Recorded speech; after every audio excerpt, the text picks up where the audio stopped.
Advertencia. Este programa, sus componentes y posibles invitados no tratan de expresar ideas políticas ni religiosas. En este programa solo divulgamos hechos históricos y relatamos leyendas, sin ningún posicionamiento político, ni religioso, ni social.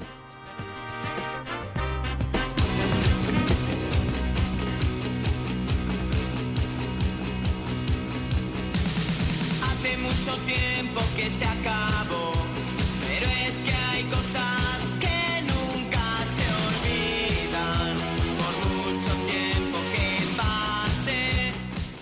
¿Qué tal la semana, jefe?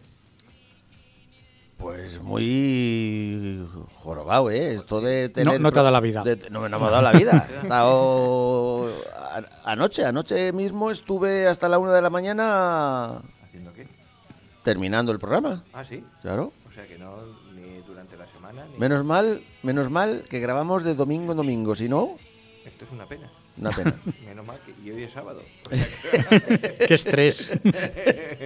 Que ya no sé ni qué día Como estoy. el juguete secreto. Pero bueno, no pasa Lo hemos dicho ya muchas veces. Y hoy, además, hoy volvemos a la normalidad un poquito, porque has estado un poco tiempo que no te hemos dejado participar para que tu negocio salga adelante. Yo y tu estoy vida. nerviosísimo ahora mismo. Sí, porque es como un reestreno. Como si Claro. fuera la primera vez, vamos, ahí. Entonces, pues nada. ¿Te has dicho a la gente quiénes somos y dónde estamos y dónde venimos? Te lo digo yo. Sí, díselo tú. Pues estamos en No Me Cuentes Historias, el programa de historia de Onda Plana Santa Cruz, 107.4 de la FM, un programa que se emite, como tú has dicho bien, los domingos, y además a las 6 de la tarde, si nos dejan, porque de vez en cuando nos cambian de hora o no, esas cosas, pero bueno, y que también nos pueden escuchar pues en ondaplanasantacruz.es. Y que hoy tenemos el programa 102.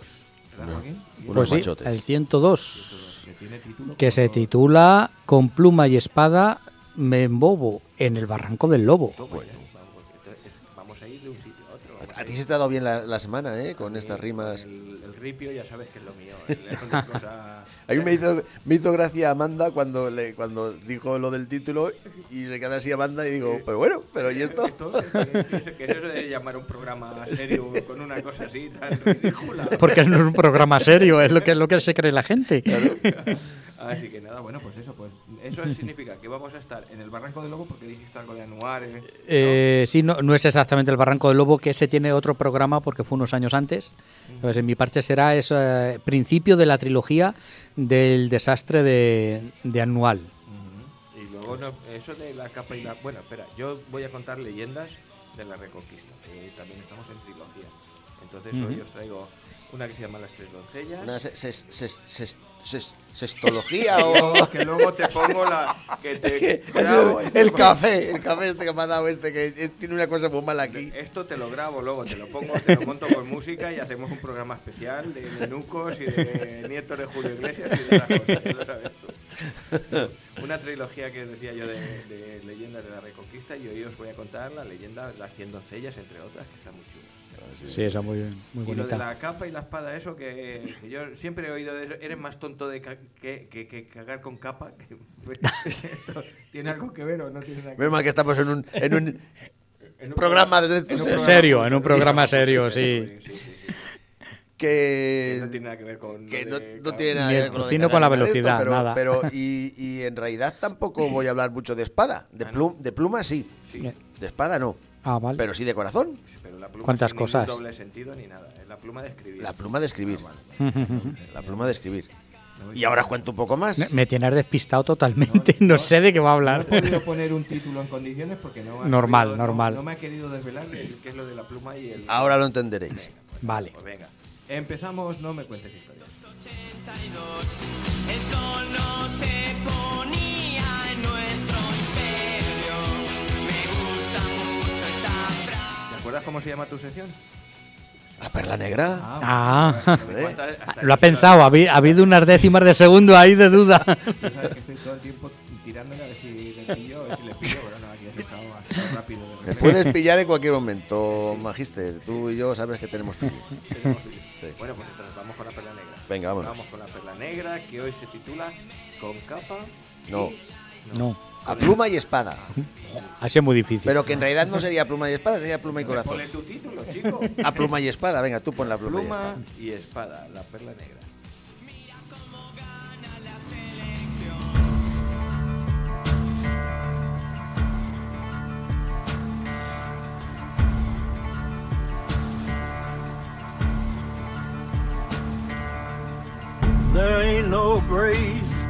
can hold my body down.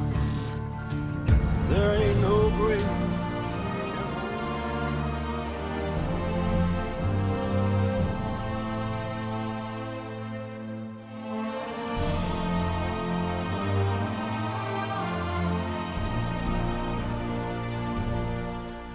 Pues esto que suena, que parece un himno, pues es un himno. Es, No engaña a nadie, entonces. Aquí pone Es- en francés himne. es el himno de Puy de Fou, que el 30 de agosto del 2019 pues se inauguraba aquí en Toledo. Hay que recomendar a la gente que venga. Hay que recomendar. Ok. Yo fui al año siguiente, esto es al año pasado, pues me fui a ver ese Sueño de Toledo, un magnífico y espectacular espectáculo Marca la redundancia. nocturno y al aire libre. Esto sí, tengo yo palabras para esto. Sí, pero mucha cuerda.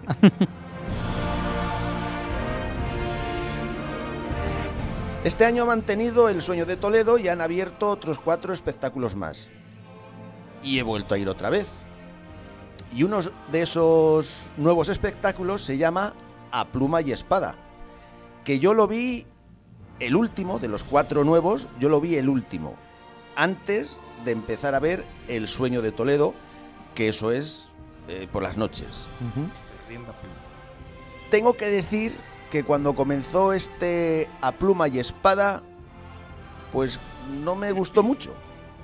Fueron 2 minutos de inquietud pensando, ¿ande te has metido, Pacheco?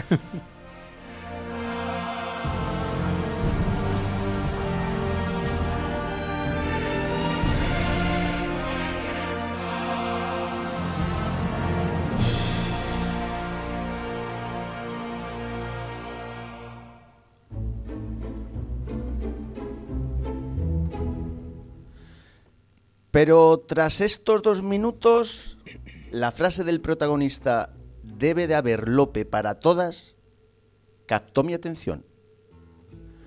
Hoy vamos a dedicar nuestra perla negra al amante bravucón, al amante cobarde, adúltero, tercero en amoríos, secretario de amores, lazarillo, soldado, preso, casero, maestro de escena, sacerdote, poeta, poeta y poeta. Así lo definía el escritor y novelista Antonio Gala. Señoras y señores, niños y niñas, con todos ustedes, Lope de Vega.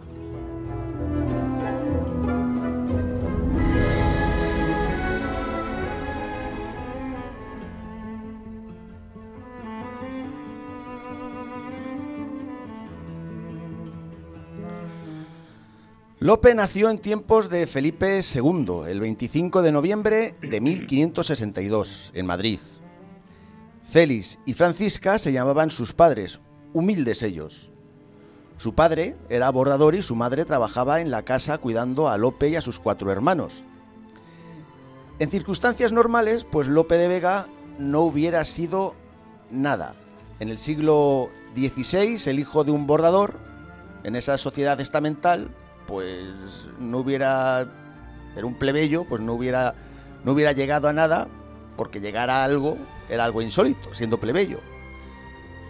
Pero Lope era especial, era un muchacho despierto, con ganas de aprender, y con 5 años ya leía latín, leía castellano y componía versos. Y esto hace que se fijaran en él, pues gente con poder adquisitivo.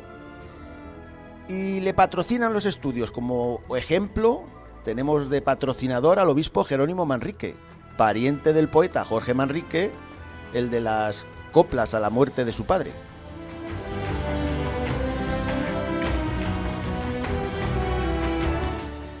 Y Lope de Vega estudia. Realiza sus estudios medios en el mejor colegio de Madrid y probablemente uno de los mejores del mundo, el Colegio Imperial de los Jesuitas. Luego vienen las universidades de Alcalá de Henares, Salamanca, Sevilla, pero no consigue matricularse. Lope de Vega era revoltoso, inquieto, y ya con 12 años se escapa de casa junto con un amigo suyo y a Segovia, que tuvo que ir la justicia a por él. Bueno, pues con 6 años más Lope de Vega seguía incluso más ingobernable. Estaba más por los amoríos que por los estudios académicos.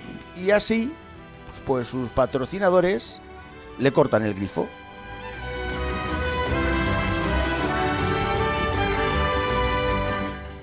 El amor por el que tuvo que dejar la universidad se llamaba María de Aragón, prima segunda de Lope de Vega, que quedó prendada y embarazada del joven. Marfisa la llamaba en sus versos y una niña tuvo con la joven, a la cual bautizaron deprisa y corriendo porque Lope tenía cosas que hacer. 4 meses duraron esas cosas. Ese fue el tiempo en que María tardó en volver a ver a Lope. Sin embargo, al año siguiente tuvieron un niño. Y el tiempo pasaba, pero en vez de casarse con María, Lope se largó con una actriz casada que se llamaba Elena Osorio.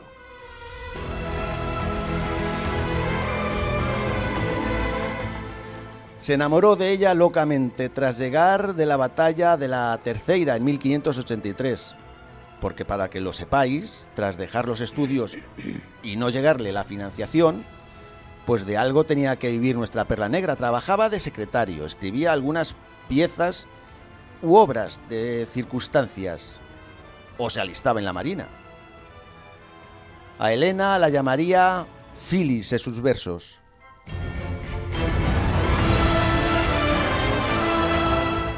La relación con ella duró unos 5 años hasta que Elena lo abandonó por otro hombre mucho más rico que Lope. Y este despecho pues no se lo tomó muy bien, y si antes escribía mostrando su amor hacia ella, ahora escribe difamando a Elena y a su familia. Como ejemplo, este verso dedicado a ella y a sus hermanas, que dice así: estas son las 3 que ensucian el barrio de Lavapiés.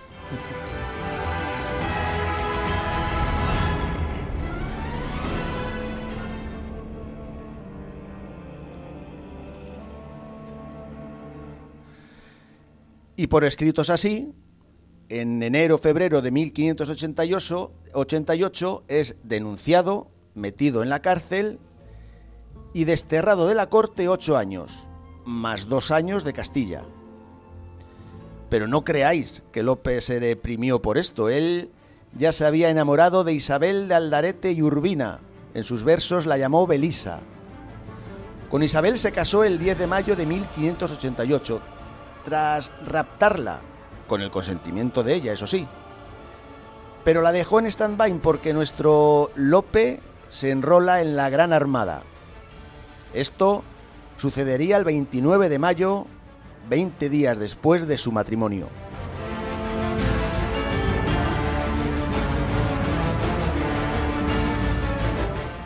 A su regreso en diciembre de ese mismo año, tras el fracaso de la Gran Armada, pues se establece en Valencia. Y pasados los 2 años del destierro de Castilla, con Isabel se va o vive en Toledo y también en Alba de Tormes, con Isabel, como hemos dicho, y algún que otro amorío. Este matrimonio duraría 6 años hasta que la muerte se llevó a Isabel y a su hija. Terminado el destierro de la corte, en 1595 regresa a Madrid, pero vuelve a ser procesado porque se lía y vive con una viuda llamada Antonia Trillo. Esto fue al año siguiente de regresar a Madrid, pero es que en el 98 ya estaba casado con Juana de Guardo, que fue su segunda mujer, y liado a la vez con Micaela de Luján, la Camila Lucinda de sus versos. Se piensa que con Juana se casó por el dinero del padre, porque Juana era una mujer vulgar. Pero yo creo que la quería. La quería igual que quería a Micaela, una mujer bella, inculta y casada, pero separada, a la cual Lope le puso una casa cerquita de él. Así vivieron hasta incluso en Toledo, ciudad a la que se trasladaron todos en 1604. De estas 2 relaciones nacerían 7 hijos. 2 con Juana y 5 con Micaela.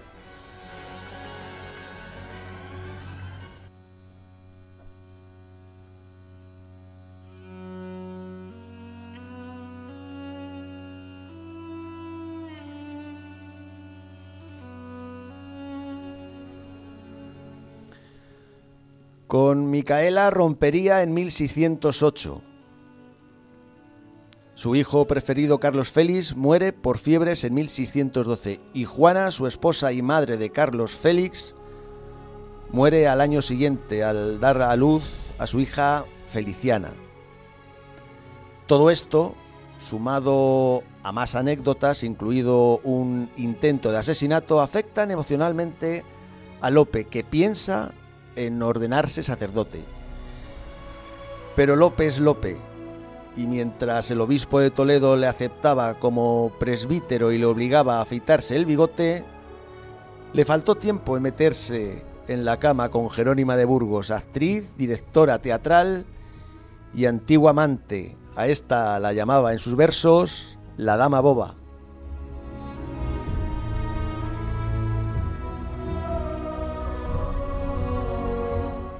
Finalmente, pues consigue ordenarse sacerdote y teniendo ya esta ocupación, vuelve a caer rendido a los encantos de una mujer. Ella tenía 26 años, se llamaba Marta de Nevares, la Amarilis, la Marcia Leonarda de sus escritos.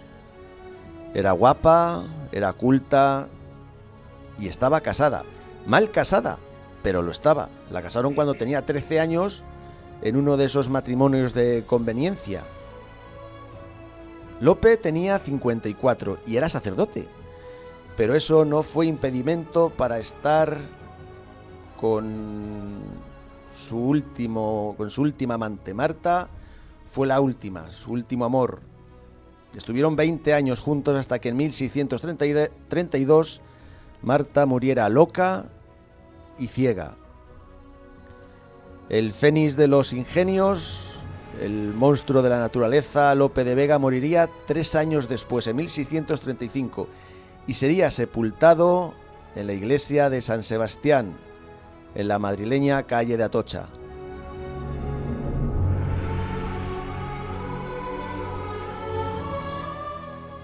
Tomo la palabra del catedrático en literatura don Felipe Pedraza Jiménez, que dice de Lope de Vega que no fue un burlador de mujeres, sino que fue un seductor seducido hasta la obsesión por los encantos que encontraba en cada una de sus amantes. Lope era un enamorado del amor y se valió de este amor y de sus amantes para escribir las más de 4.500 obras literarias. Hemos titulado nuestra sección A pluma y espada, pero por lo que habéis oído, Lope de Vega era más de corazón.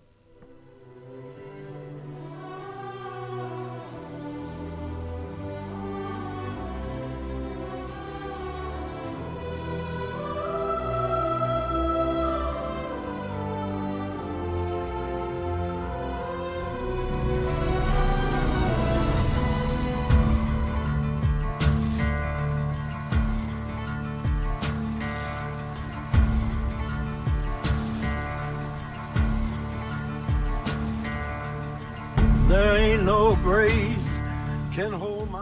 Mire qué bueno, Pero muy bueno. pero qué bueno. ¿Cómo se nota que Me- viene de refresco? ¿Eh? Eso es He estado- fresco como una lechuga. Muy Escu- bueno, campeón. muchas gracias, pero escuchad, ¿habéis ido al Puy de Fou? No, No. hemos Tenéis, tenido oportunidad. vamos, debéis de ir. Es que es No tiene nada que ver esto con el Puy de Fou. Vamos a ver. impresionante. No, pero es que el Puy de Fou me dio la oportunidad porque siempre escuchas Te dio a la idea. Lope de Vega, claro, Lope de Vega y que si no sé qué y que si Sí, su faceta de tal, escritor. que si no sé qué, que se no cuántas, pero no tiene nada. Y cuando estás en el espectáculo y empiezan allí que si tal, que si cual, que si no sé qué y oyes la frase esta de tiene que haber Lope para todas, digo, hostia, pues ¿y esto qué pasa? Y ya te metes en el personaje. Sí. ¿no? en la En la historia historia, que están exactamente. contando y está muy bien, muy bien, muy bien. Claro, esto te hace de descubrir, de buscar y de ver que toda su obra la basó prácticamente en sus amores. En sus amores. Él era Lo que me ha sorprendido a mí, es decir, es una biografía perfecta de un escritor muy famoso y no has mencionado ni una sola de sus obras. La Dama Boba y poco más. No.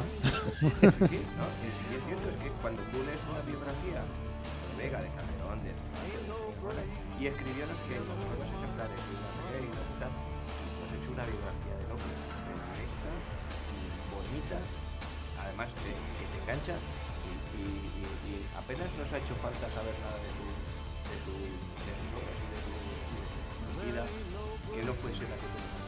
Esto, parte de la culpa la tiene aquí Gemma, que... Hola, buenas que noches. me inspiró, dije, aparte del Puy de Fu, dije, puño, esto tiene que ser así. Un rumor, un rumor en verdad. No, la verdad es que le ha quedado precioso. Las cosas como son. ¿Le vamos a dar otros 3 días De asueto. programa para que saque cosas así o qué? La verdad que sí. Pues nada, enhorabuena. Muy bien, jefe. Muchas gracias.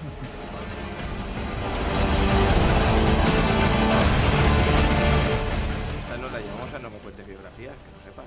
Sí, no... Hombre, claro. Hasta que llegue, que estamos por Luisa Medrano y por ahí y estas cosas, pero esta será una de las importantes cuando le corresponda a su sitio y su lugar. Sí, sí. El otro día estuve cerca, bueno, cerca no, en una casa que ponía aquí vivió Luisa Medrano. Ajá. Sí, sí. Está al lado de San Francisco el Grande, En Madrid. en Madrid, Capital. correcto. Sí, sí, sí. Pues nada, pues esta es una de las candidatas, pero vamos a ocupar el top de la lista. Una muy buena biografía. Luego meto el pie con Julio Iglesias. Estas Bueno, cosas. bueno, lo cortés no quita lo valiente, Ahí campeón. está. Bueno, pues nada, nos vamos. Oye, os tengo que contar hoy leyendas, así que hoy. digo, A la edad media, venga. There ain't no grave.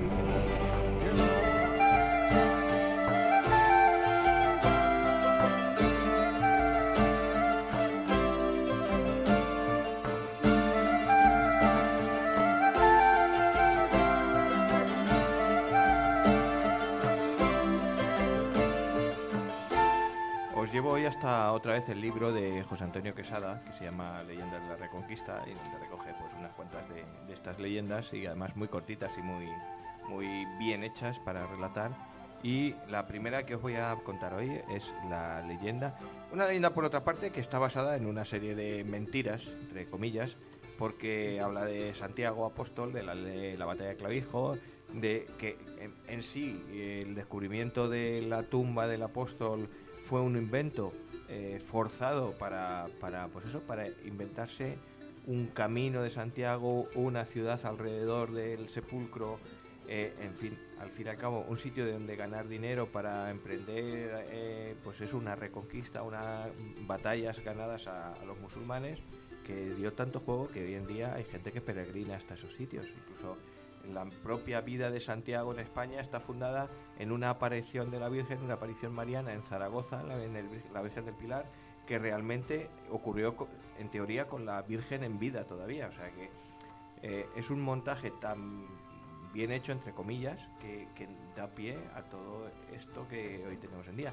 Pero Bueno, aparte- y Santiago se sabe de que aquí no vino, vamos, no puso ni un pie. No, vino el esqueleto, el mulata, no sé qué, apareció en Iria Flavia, en lo que es Padrón, y etcétera, etcétera, etcétera. Pero lo que voy yo es que todas estas cosas, que se puede uno creer o no creer, esto ya no, nosotros no entramos en ello, O sea, depende de dan cada pie uno. a leyendas muy bonitas, Sí. como esta de las 100 doncellas.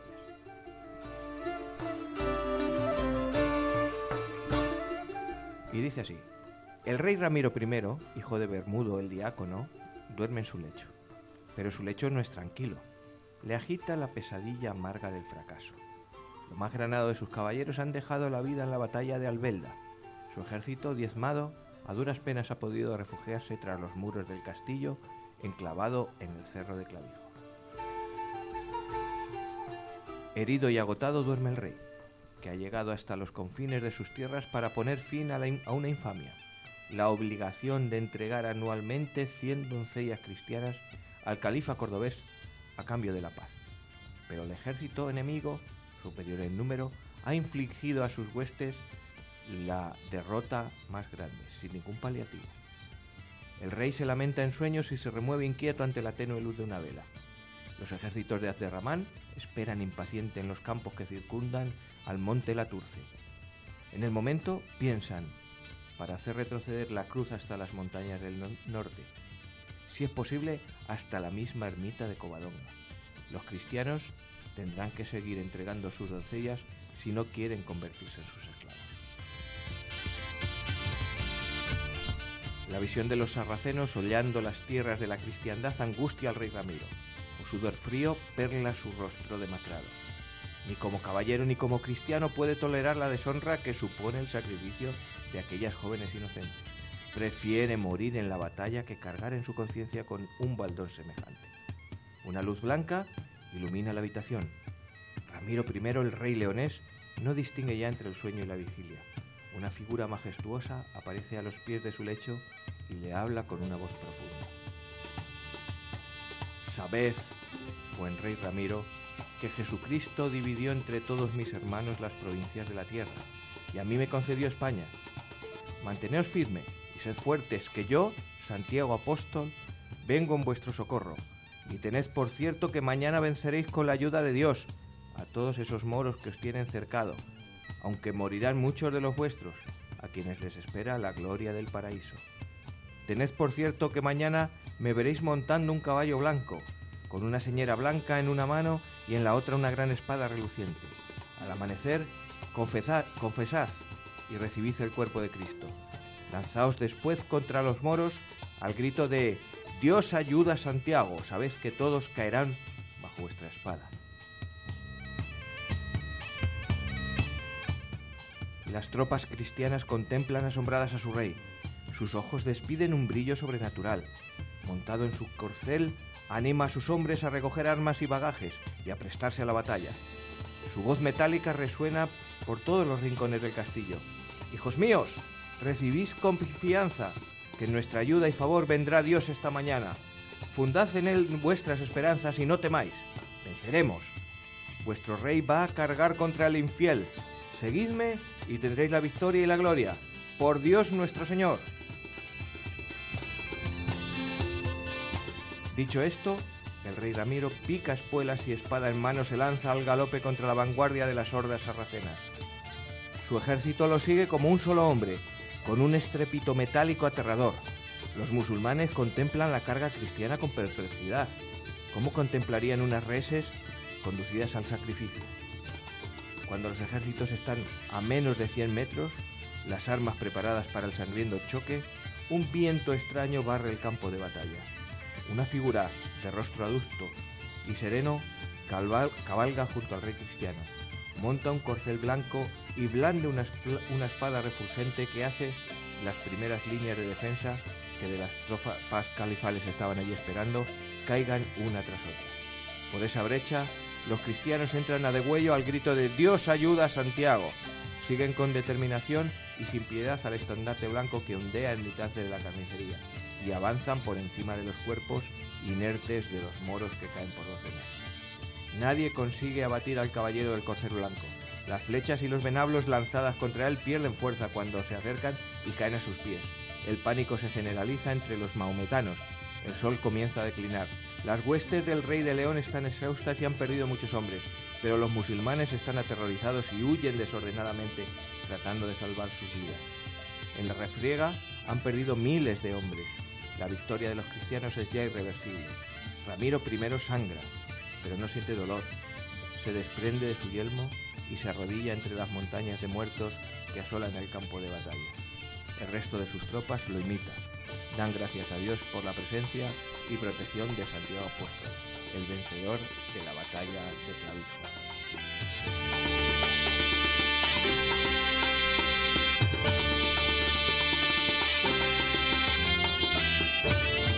Esto está muy bien escrito, ¿eh? Que no es invención mía, no es como Santiago tú. y Cierra España. Santiago y Cierra España, que Eso decía Sancho que se asombraba del Santiago y Cierra España. Bueno, pues está la ley de Clavijo, una de las muchas. Estamos muy curiosillas. ¿Os leo otra? Sí, sí, sí. Sí, sí, venga, nos tienes aquí. Somos todo oídos.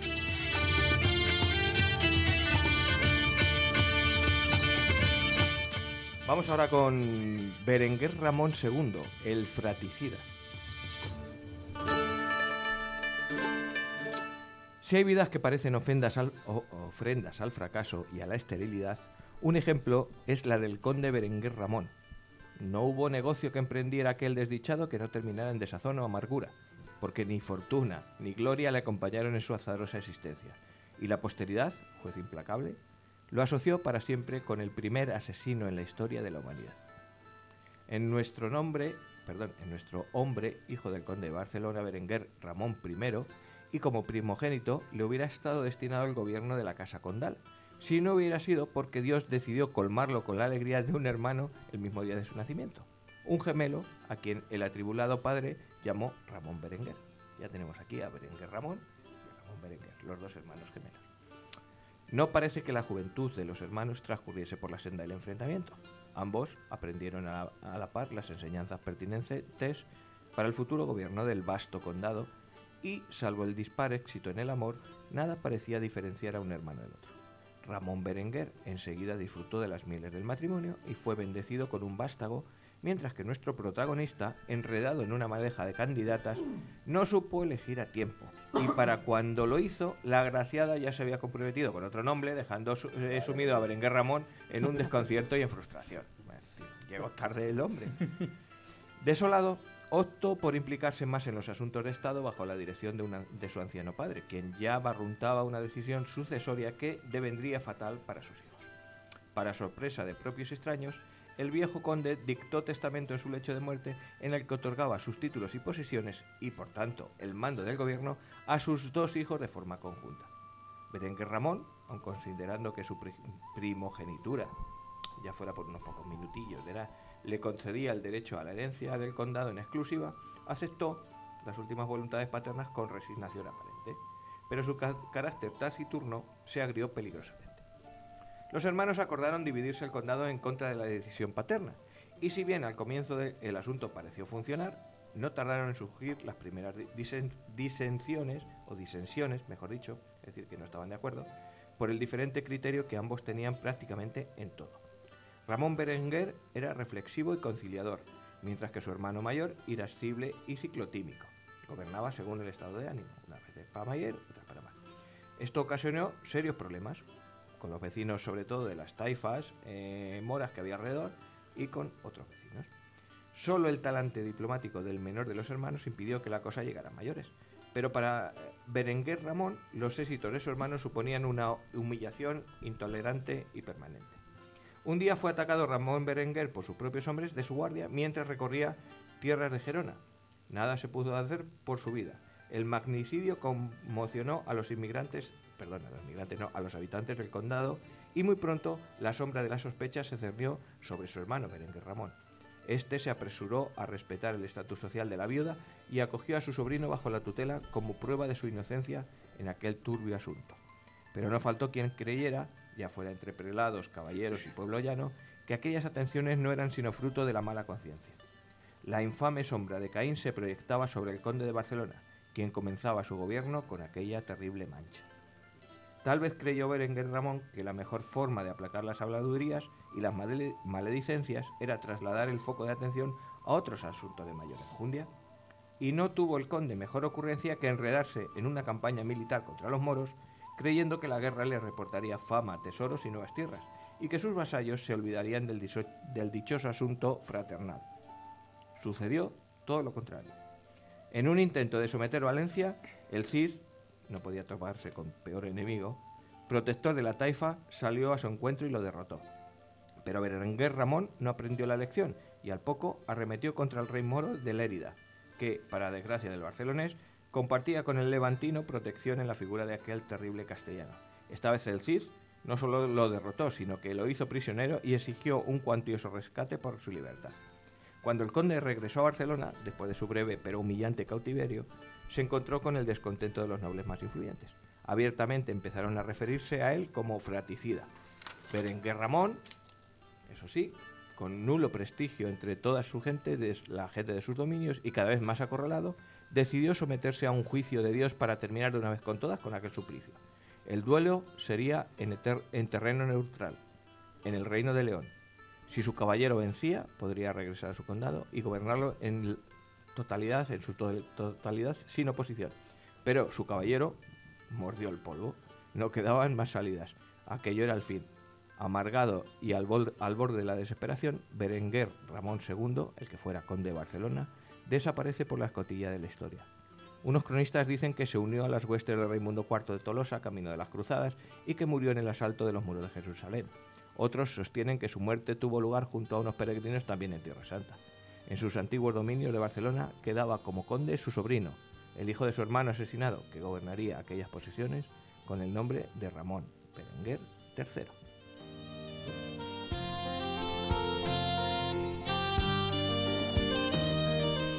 Vamos, que no le iban bien las cosas a este hombre. Nada. Se le tuerce, se te tuerce. Y Si ya se te no- tuerce- Y no se endereza aquello. Si se te tuerce, malo. Bueno, pues vamos con la última leyenda y la última que es una heroína de Castilla, Jimena Blázquez.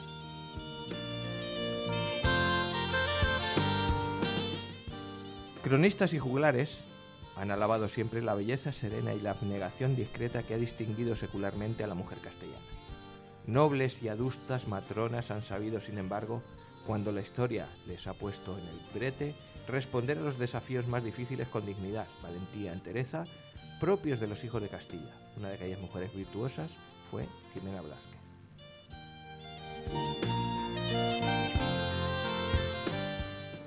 Cuenta la historia que durante un periodo de guerra contra los moros, la guarnición que defendía la ciudad amurallada de Ávila, de las pretensiones musulmanas, tuvo que salir hacia el puerto de Menga para auxiliar a las tropas rebeldes.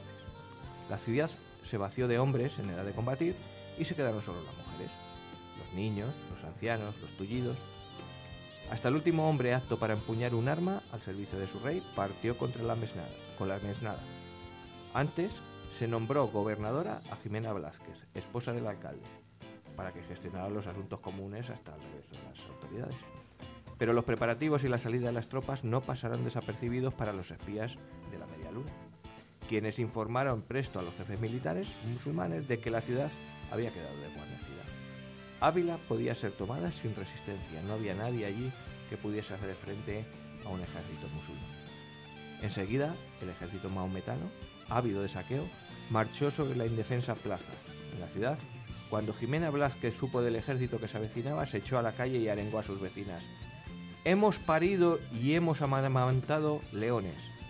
Demostraremos a estos infieles el arrojo de las mujeres de Castilla». Sabía la gobernadora que nada podía hacer ella sola, ni todas las mujeres solas y desarmadas ante el ataque. Pero doña Jimena tenía un plan. Pidió a todas sus convecinas que acudieran a sus hogares y que se vistieran con cualquier ropaje de soldado, cualquiera que conservaran en sus casas. Viejos yelmos, espadas o lanzas herrumbrosas, escudos inservibles, sirvieron para vestirse. Cualquier cosa valía si a una prudencial distancia podían semejar guerreros.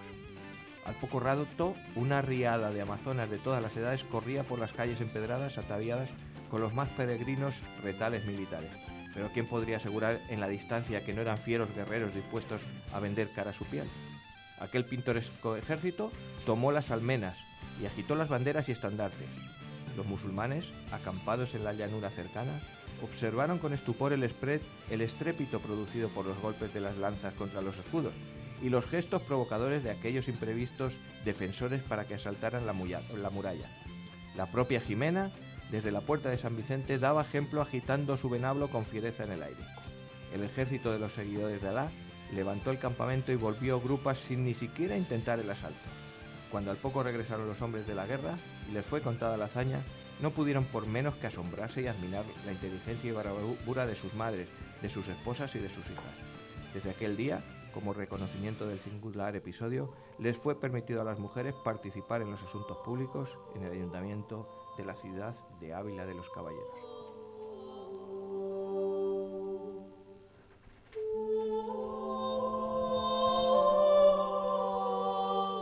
Que poco se me hace. Para que lo la que mujer- hicieron, para la lo que verdad. hicieron. Qué rica es nuestra Edad Media de ¿Esto es de leyenda?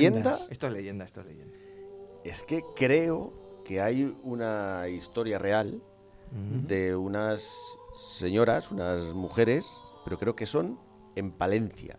Esta es Palencia. En Palencia sí es real que rechazaron al ejército inglés. que sí, venía algo- desde Galicia. Algo me suena Sí, a mí, sí, sí. solamente mujeres, o sea, igual. Sí, sí, porque las tropas Sí, estaban por otro estaban lado. por otro lado Exactamente, y y atacaron Eso Palencia. Nos ocurre con todas las heroínas españolas, desde Agustina de Aragón, María Pita. María Pita. Es decir, cuando las mujeres toman armas y repelen al enemigo, se cuenta. Y unas veces es leyenda, otras veces es realidad, otras veces es una realidad aumentada o adornada, pero sí Claro. que es una historia Me suena algo parecido en Toledo, Ujú. que también estaba el ejército del rey por ahí dando tumbos, llegaron los musulmanes y salió la reina y les dijo, vais a ser tan hombres de atacar a una mujer indefensa. Plegaron velas y se marcharon. También se supone que es Que es leyenda. leyenda, efectivamente. De todas maneras, lo que hay que sacar de todas estas leyendas es que son muy bonitas. Es que son- Sí, son eso muy es. agradables sí, de sí. Hay ver. que coger la parte literaria Sí, más sí, que la exactamente, histórica, y claro. la historia novelesca, lo que te transmite, como decir, bueno, madre mía, qué bonito está esto. Y es lo que yo intento, por lo menos, que nos llegue hasta aquí. Sí, que no son tan conocidas, No. o por lo menos en toda su extensión. Yo esta la había oído, pero no la había leído entera, escuchado entera. Yo no había En este escuchado caso, ni una. Como sabéis, el mérito no es mío, es de José Antonio Quesada, que es el que escribió este librete, Historia de la Reconquista, y es el que estamos reproduciendo. Vamos a hacer una... Ujú. Así que nada, Muy bien, bien. muy bien. estas son nuestras historias de la Reconquista. Os prometo una tercera parte. Vale. Muy bien.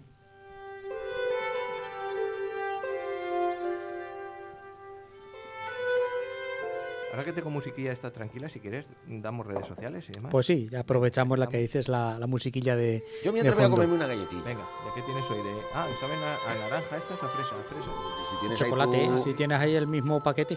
Vale, bueno. Todavía estás haciendo la Venga, pues digestión. contando, que nos comemos una... ¿Estás todavía haciendo la digestión del cocido de la semana pasada? Pues Venga, pues os voy contando nuestras redes sociales. Empezamos por Facebook, nuestro muro No Me Cuentes Historias, donde ahí vamos subiendo, sobre todo cada fin de semana, que es cuando tenemos un poquito más de tiempo libre, los enlaces a los programas, tanto de No Me Cuentes Historias, como del que se emite los sábados, No Me Cuentes Biografías, que suele ser un extracto de una biografía de las que ya hemos trabajado hace unos meses, en anteriores programas. Otro canal es el Twitter, nuestra cuenta @nomecuentesonda, donde también os vamos lo mismo, contando historias y poniendo enlaces. El canal de YouTube, que cada vez lleva mucho trabajo y lo lleva en las sombras, sin decir nada, nuestro compañero Rafael. Pero es y- por el sueldo, no por otra cosa. y va subiendo poco a poco. El canal es lo mismo, No Me Cuentes igual que va Historias. subiendo poco a poco, te voy a subir también el sueldo. Sí, también. Ahí Poco a está, ahí poco. está. Doble de lo que gano. Sí. O sea, antes, Triple. Ahora es nada y va a ser nada. Nada de nada. Nada. Muchas gracias, jefe. Qué generoso. El otro canal que tenemos es Spotify. Para el que le venga bien, se lo tenga ya descargado, pues nos puedes buscar, No Me Cuentes Historias, y tienes ahí todos nuestros programas. Y luego lo que yo recomiendo simplemente iVoox, es la plataforma de podcast de radio, de programas enlatados de radio, donde tenemos dos canales. No Me Cuentes Historias, que el que viene con la Rosa de los Vientos, que nos ha dicho las malas lenguas que hay otros por ahí, pero no, el original, el nuestro es este. Y el hermanito pequeño, que es No Me Cuentes Biografías. Malas lenguas no, mi lengua. Ah, Tu lengua. fuiste tú, Sí, es sí, verdad, es verdad. Mi lengua, malas Lenguas lenguas. viperinas, entonces. El enemigo en casa. Ay, ay. Sí, pues. Hombre, simplemente la casualidad que hay alguien Claro. que se le ha ocurrido el mismo título que nosotros. Sí. Si aquella mala tarde en la que pusimos título al programa le hubiésemos elegido otra, pues a lo mejor... Hubiéramos mirado el copyright, exactamente, hubiéramos mirado todos los Bueno, canales, nosotros seguro fuimos que los hubiera le salido. pusimos el primero, los primeros. Este programa vino después. Sí, pero nosotros fue porque nos habíamos bebido media botella de Resol, ¿te acuerdas? Ellos no sé por qué será, pero Ellos ya saben, también la han puesto igual la que parte nosotros. oscura Sí. de la elaboración de los programas. Lo mantenemos y, bueno, que haya alguien que tenga también el mismo título, no pasa nada. Eso significa que es un título chulo Eso es. y ya está. sin más. 679-984636. Eso es, correcto. Si alguno quiere, que es lo más directo, lo más inmediato. Lo más rápido, sí. Para ponernos verdes. Y siempre nos escribís también por el Facebook o por los comentarios de iVoox, que se agradecen y tan contentos, y nos ponemos más anchos que largos cada vez que nos envíes alguno, exactamente. Sea lo que sea, es decir, si para bien, para mal, para regular, para criticar, para añadir, para apostillar, para lo que sea. ¿Cuándo hemos hablado del castillo de García Muñoz o del infante Don Juan Manuel o de Jorge Manrique hace poquito? Sí. Si no este programa, el programa anterior. Seguro que Gerardo nos pone algo. Fijo. Sí, eso lo espero, pero ya, porque es el que controla de todo esto. Y nosotros, pues dentro de lo que cabe, aquí estamos. ¿Qué nos Muy queda? bien. Pues nos Nos queda, vamos yo con creo que cosas. llame y sanción, exactamente. Pues bueno, pues nada, pues vamos con los tercios y nos vamos a Anuar. Fue un desastre, ¿no? Pero muy desastrado. Ahora lo veremos.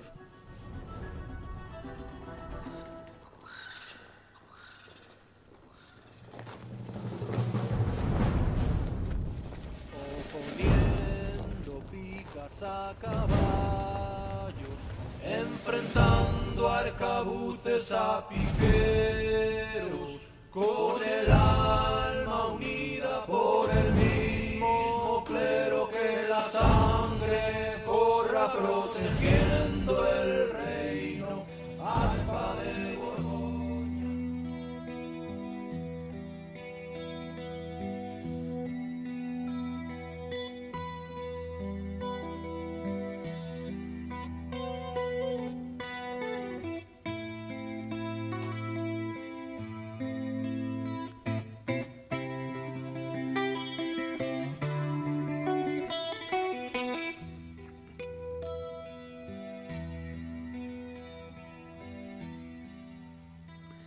Cuerpos mutilados, momias cuyos vientres explotaron, sin ojos, sin lengua, sin testículos, violados con estacas de alambrada, las manos atadas con sus propios intestinos, sin cabeza, sin brazos, sin piernas, serrados en dos, cadáveres degollados.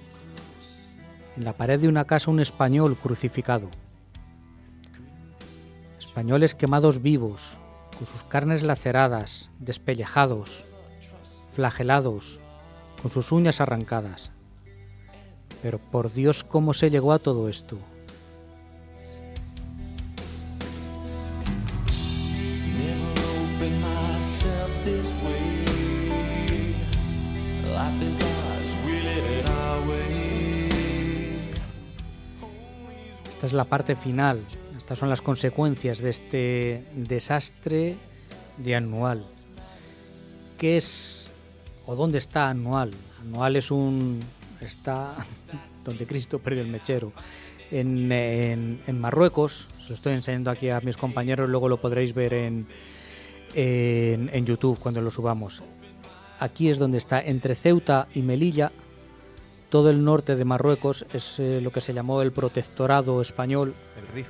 El Rif. El Rif realmente es la mitad, más o menos, desde aquí, más o menos, hasta, desde poco más allá de Ceuta, donde pone Sauen, por ahí, Abajo de Tetuán. hasta Melilla, hasta el final. Y Anual queda por ahí en medio. Toda esa zona es donde se sucedieron los principales hechos que iremos abordando en esta trilogía, que he decidido hacer en 3 partes porque creo que para hacerlo en una soy incapaz de resumirlo solamente en un programa, y merece la pena. Se cumplen ahora 100 años, fue en el año 1921 cuando fueron estos hechos.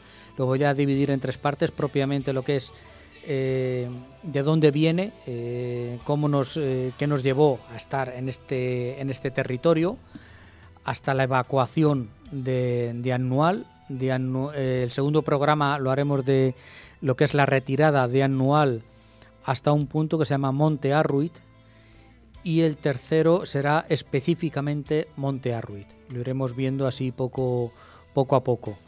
¿Qué pintábamos allí nosotros en el norte de Marruecos? Bueno, pues habría que remontarse a los Reyes Católicos, cuando acaba la guerra de la Reconquista, cuando cae Granada. El impulso inicial, la lógica te dice que el avance cristiano saltaría el mar y empezaría la toma del norte de África, que no había sido musulmán de toda la vida. Los musulmanes llegaron allí conquistando y echando a los cristianos que había allí. Todo Marruecos se llamaba la Tingitania, que era parte de la Hispania romana. Entonces la tendencia natural iba a ser ese asalto a la costa marroquí. Ahí está Ceuta, los portugueses tomaron Ceuta en su momento. Ya en el siglo XVI se va empezando a tomar el Peñón de Vélez y La Gomera, la bahía de Alucemas, Melilla, pero ahí se paró el avance cristiano. ¿Por qué? Porque aparecieron muchos frentes. Los Austrias, ya nuestro Carlos I, nuestro Felipe II, se desentendieron del norte de África y apuntaron, fue cuando apareció América, pues nos fuimos para América, nos fuimos para Europa, para Flandes, y esto quedó ahí un poco olvidado de la mano de Dios, con una serie de puntos que se llamaban presidios. No es porque fuesen de presos, no, es que se llamaban así. Les digo, como es Ceuta, el Peñón de Vélez y La Gomera, que actualmente sigue siendo español, las islas de Alucemas, Melilla, y luego posteriormente las Islas Chafarinas, que de estos puntos estuvimos hablando hace ya bastante tiempo en otro programa donde hablábamos de las posesiones de territorio español fuera de la península ibérica. Todo esto nos lleva a que en el siglo XIX, cuando hace poco hablábamos del general Prim, hablábamos de una guerra que hubo en 1860, donde el reinado de Isabel II se quería, pues bueno, dar a conocer un poquito más, salir al exterior, llevar una política exterior de prestigio, y nos enfrentamos al sultán de Marruecos, que realmente no existía como Estado, pero bueno, había un sultán por aquellas tierras. Toda esta zona norte, el sultán se la repampinflaba, le obedecían religiosamente, porque el sultán es líder político y religioso, pero aquí solamente era líder religioso. Pero político, el Rif, todo el norte de Marruecos, ha ido muy por libre, y el sultán realmente, su autoridad nunca estuvo consolidada. En esta guerra de 1860 se tomó Tetuán, aunque posteriormente los acuerdos de Guadalras, posteriores con el sultán, se evacuaron. Fue el general Prim el que tomó Tetuán en su momento. Después volvió a tomar relevancia esta zona. Estamos hablando de finales del siglo XIX, en plena era del colonialismo. España intentaba pintar algo en el mundo, ¿sabes? Y realmente pintábamos poco, y era lo que sobraba del resto de potencias. Aquí se había hecho un reparto de África en el Congreso de Berlín de 1885, la Conferencia de Berlín. Se había repartido África entre las grandes potencias, que no dejaban de ser Inglaterra, Francia y una incipiente Alemania, que estaba recién unificada, hacía escasamente 20 años. Uy, 20, qué demonios. En la Conferencia de Berlín no hacía ni 15 años que se había reunificado Alemania. Y Alemania aspiraba a una serie de territorios que no estaban todavía bajo el control ni inglés ni francés. Uno de ellos era Marruecos. A Inglaterra no le interesaba para nada que ninguna de las dos potencias estuviese al otro lado del estrecho de Gibraltar. Gibraltar, la colonia inglesa, controla el paso del estrecho y es parte fundamental en las comunicaciones inglesas hacia la India. Más hacia el este de nuestras costas está Malta, y más en el extremo del Mediterráneo, el canal de Suez. Son 3 puntos clave que Inglaterra controlaba como buena dominadora de los mares para asegurar el comercio y el tráfico hacia la India. Lo que menos le interesaba es que al otro lado del estrecho de Gibraltar se asentasen ni franceses y mucho menos los alemanes, que estaban haciendo una pedazo flota y que se veía ya que iba a ser el gran rival a batir por Inglaterra. Entonces, ¿qué quedaba? España, una potencia de segundo orden, que acabábamos de perder además en 1898 los últimos restos del imperio, Cuba, Filipinas, Puerto Rico, habíamos perdido todo, y que bueno, digamos que os dejo estas migajas, volvéis, parece que os damos coba y volvéis a ser alguien, parece que se os tiene en cuenta en el concierto internacional, cuando realmente estábamos siendo los peones de un movimiento estratégico internacional. Inglaterra no consentiría, como os digo, que nunca que ni Francia ni Alemania estuviesen en Marruecos, y al final cedieron parte de Marruecos, prácticamente el 80 al 90% del territorio de Marruecos, del Marruecos actual, fue francés. A España nos dejaron el norte de Marruecos. Tengo aquí otra imagen donde queda claro, mira, estas son las posesiones españolas en África, lo rojo. Lo alrededor de Ceuta y Melilla, Exactamente, para entendernos, más luego el Sáhara. el antiguo Sáhara, este es el Ifni, este pegotillo ahí Sidi chiquitín, Ifni, Sidi y Ifni, Fernando exactamente, y lo que es la Guinea. Esto era la parte española. Todo esto era francés, todo esto era inglés, había por ahí partes portuguesas, partes Alemanas, italianas. belgas Exactamente, había el Congo belga, y holandesas. no es repartido, pero estaba allí todo Dios metido. A nosotros nos dieron algo, un poquito, tampoco era mucho, pero bueno, ahí teníamos nuestra parte. Y todo esto era todo el norte de Marruecos era el protectorado español, que se definieron las líneas en un tratado, el Tratado de Fez de 1912, donde nace este protectorado, que el protectorado es una figura internacional que no es una colonia, sino que es una zona que en teoría es independiente, está allí el sultán, pero realmente está bajo tu protección y tú te debes encargar de modernizarlo y civilizarlo. Esa es la figura del protectorado, una figura un poquito extraña. No son los virreinatos que teníamos nosotros en América, ni era la colonia pura y dura del Congo belga, no, era una figura un poquito ahí distinta. Eso obligaba a entrar en este territorio un poco con pies de plomo, porque no era tu territorio como tal, no era tu colonia. Y eso has dicho que la manera de gobernar, la manera de eso, ¿quién? Pues eso nos lo ordenaban, nos a ver, decían. no lo ordenaban. Hubo una conferencia en Algeciras el Nos año lo sugerían. 1906 Sí. donde se repartió Marruecos. A nosotros nos tocó esta parte. Es un acuerdo entre Francia, Alemania, Inglaterra y España, básicamente, ¿sabes? Y el sultán de Marruecos que llegó y firmó, punto, ¿sabes? No, el hombre no hizo nada y nosotros dijimos, pues mira qué bien, tenemos toda esta parte. Incluso veis toda esta zona, que es Tánger, que está frente al estrecho de Gibraltar. Esto es ciudad libre, esto es territorio internacional. Aquí, que es donde, no sé si habéis leído, hay El tiempo entre costuras. Os lo recomiendo, la novela de María Dueñas se desarrolla entre Tetuán y Tánger, que todavía en aquel momento era una ciudad internacional. Una figura un poquito rara que se creó en aquel tiempo, libre, no era ni española, ni francesa, ni mora, era independiente. Iba por libre, pues nace de aquí, de esta conferencia de Algeciras de 1906, que nosotros ya teníamos nuestros más y nuestros menos en Ceuta y en Melilla. En el año 1909 es propiamente el año del Barranco del Lobo, donde atacaron a unas tropas españolas que había al lado de Melilla y fue una pequeña debacle que hablaremos en otro día. A España le suponía un reto. A España el protectorado de Marruecos le suponía un marrón de la marca grande. Había gente que sí, que decía, no, pues es el momento, porque aquí hay riquezas mineras. Aquí no había riqueza minera ninguna, ni había ni hay ahora mismo, ¿sabes? Es un territorio un poco más grande de la provincia de Badajoz. Son 23.000 kilómetros cuadrados, más o menos 500.000 de personas, divididas en 60 kabilas.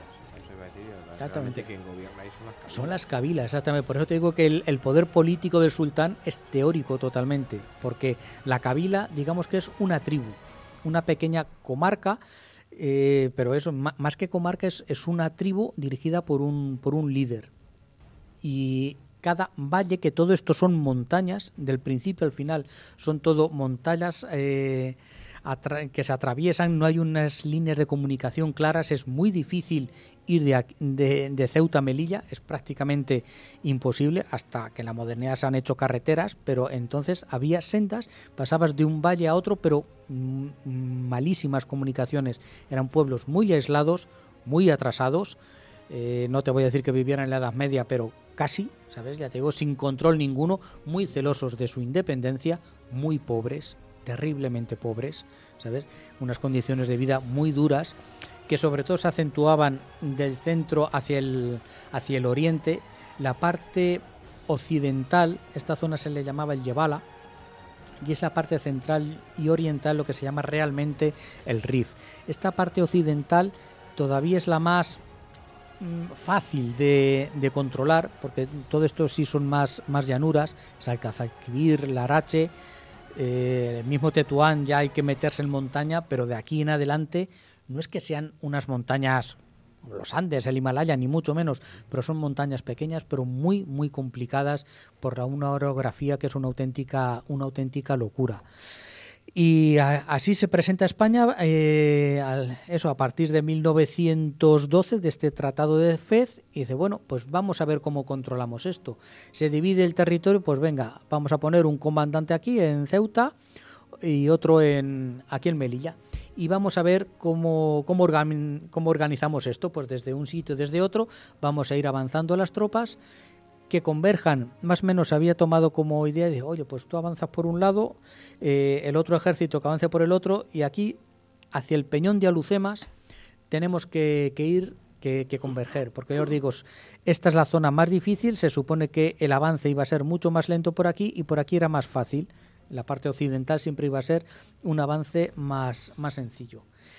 Para organizarlo todo, se nombró al comisionado mayor, el comisionado de Marruecos, que se nombró a Damaso Berenguer, un general, y para la parte oriental se nombró como máximo dirigente militar al general Manuel Fernández Silvestre. Hay que hacer un pequeño apartado de quién era Manuel Fernández Silvestre, porque va a ser el malo de esta película, va a ser el sobre el que carguen todas las tintas del desastre de Anual.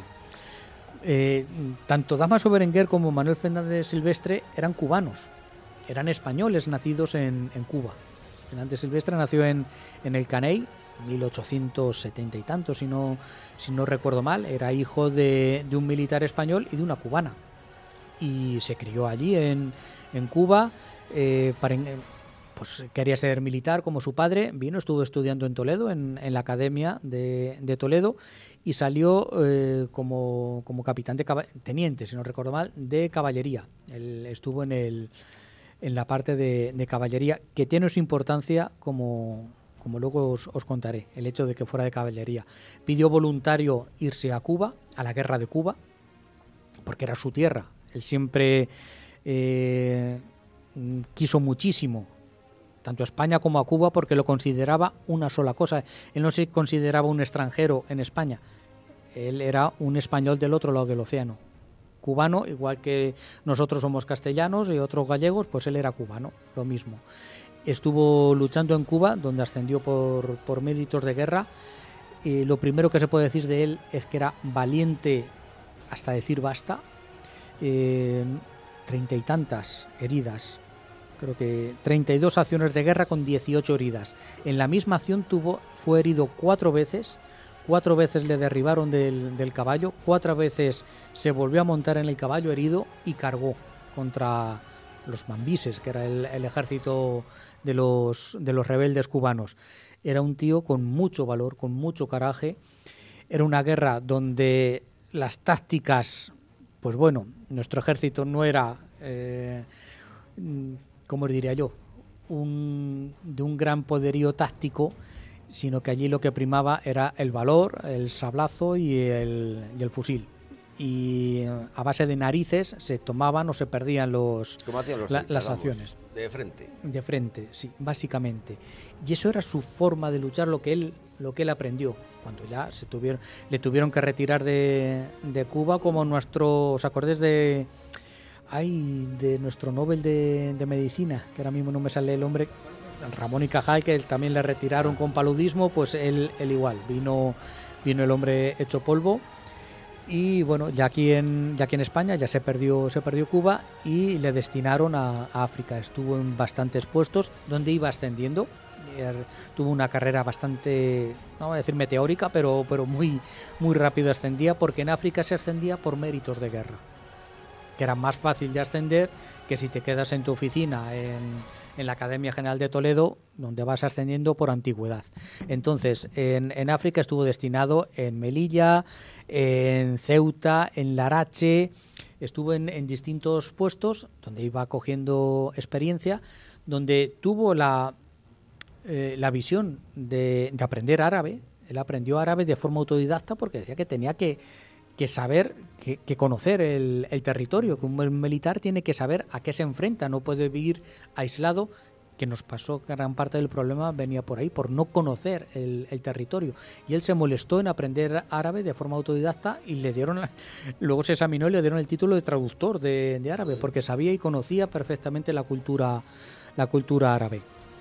Entonces, llegamos al año 1920, donde se deciden, el gobierno, quien fuera, que esto tiene que acabar ya, porque esto es una sangría continua de pequeñas acciones que no nos llevaban a nada, que prácticamente seguíamos encerrados aquí en la zona de Melilla. En Ceuta se había avanzado algo más, entre Ceuta y Tetuán, pero poco más. Oye, chicos, esto hay que acabar con ello. Tenemos que terminar esta guerra porque esto no lleva a nada. Hay un descontento general en el país. El sistema de recluta era una auténtica vergüenza. Tú te podías librar si eras rico, tú pagabas pasta y tú no ibas. Realmente iban los pobres, los que no se podían librar del ejército. Un ejército muy desorganizado, un ejército hundido moralmente por el desastre de la derrota de Filipinas y de Cuba. Un ejército mal abastecido, que no tenía los recursos ni los efectivos en el territorio, por ejemplo, silvestre, en lo que es la parte de Melilla. Estamos hablando, cuando afrontemos esto del desastre anual, de 20.000 hombres, 20.000 hombres contando hasta los oficinistas. Francia tenía 100.000. Puso sus reales y tenía sus ejércitos. Que no éramos una mierdecilla, a ver, éramos una mierdecilla porque nos lo merecíamos, porque no teníamos nada. España es que tampoco podía dar mucho más de sí, entonces se metió en un enjambre, en un berenjenal del que no podía salir, que era un regalo envenenado. ¿Sabes lo que realmente nos hicieron? El ejército español estaba hecho una auténtica pena, como estaba el país, lleno de corrupción como estaba el país. No había el presupuesto de defensa era una pena. Los soldados iban en alpargatas. Todo esto denunciado tanto por Berenguer como por Silvestre. Oye, que es que nuestra gente no tiene botas, es que van en alpargatas, es que no tiene mantas. Si en África no hace frío, unas narices no hace frío, en invierno hace frío en todos los lados, y más en zonas de montaña, y llueve y nuestra gente no tiene dónde resguardarse. Es que los cañones, las unidades de artillería, no tienen caballos, no tienen mulas, se las tienen que pedir a Intendencia, que es otro cuerpo que se encarga de la logística de llevar los alimentos. Es que aquí falta de todo.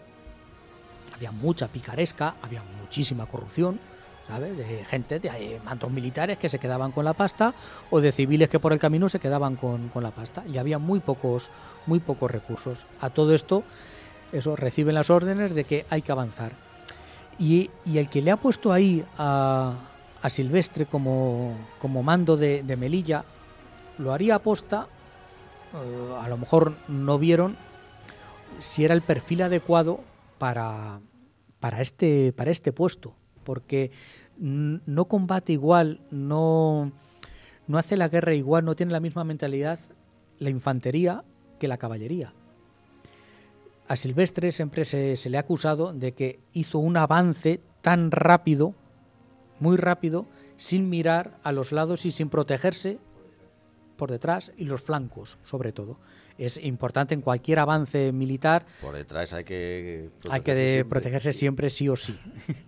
Pues en los flancos tampoco se protegía, o no se protegió de la forma conveniente. Esto lo hace un general de infantería y se va avanzando de una forma mucho más pausada, pero avanzando más seguro.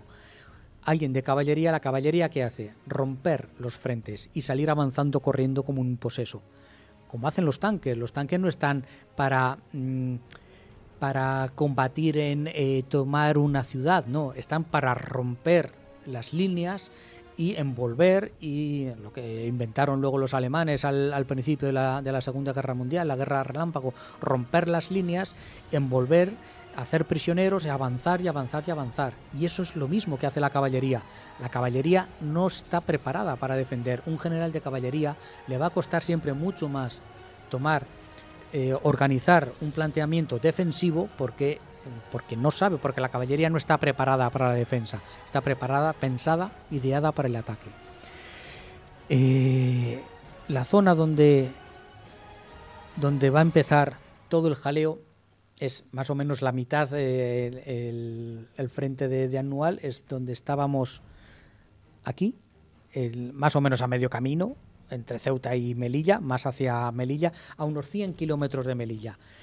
En enero del año 21, Silvestre sale de Melilla y empieza a avanzar. Va negociando, va comprando voluntades de las cabilas, de las distintas cabilas rifeñas del Rif, y les va sobornando. Venga, si tú te vienes al lado de España, acepta la autoridad de España, toma pasta por delante. No es el mejor método. Además, llevando tropas que, como había tan mala prensa de la guerra, porque habíamos salido muertos de Filipinas, de Cuba, sin un duro, que solamente van los pobres al ejército, se pensó, oye, mira, ¿y por qué no cogemos y contratamos a los mismos moros para que luchen por nosotros? Tropas. Y había varias tropas profesionales, la policía indígena, que no eran soldados exactamente, eran policías, bueno, llama tú a aquellos policías. Eran civiles que se llevaban a su casa las armas directamente, pero que estaban al servicio de España. Y luego estaban los regulares. Los regulares también eran marroquíes, eran moros, que estaban al servicio de España, pero estos sí eran soldados. Estos tenían, pues son las tropas regulares que tenemos ahora mismo en Ceuta y Melilla. Y estos sí eran soldados, sí tenían una disciplina y un entrenamiento. Y luego en el año 20, también en 1920, se fundó la Legión. Millán Astray creó la Legión a imitación más o menos de la Legión extranjera francesa. Digo imitación más o menos porque los franceses, la Legión extranjera sí es puramente extranjera, no hay franceses en la Legión extranjera. Algún presidiario probablemente. Pero exactamente, muy minoritarios. Era gente que huía precisamente de eso de la cárcel. Exactamente, pero la inmensa mayoría eran alemanes, eran ingleses, eran de cualquier otro país, de la África Negra, de donde fuera, pero no franceses. Entonces los muertos que tenían no afectaban. La idea de coger gente que no es de tu país era para que los tuyos no mueran. Hicieran el trabajo sucio. Hicieran el trabajo sucio y que por dinero pues pusieran los muertos encima de la mesa.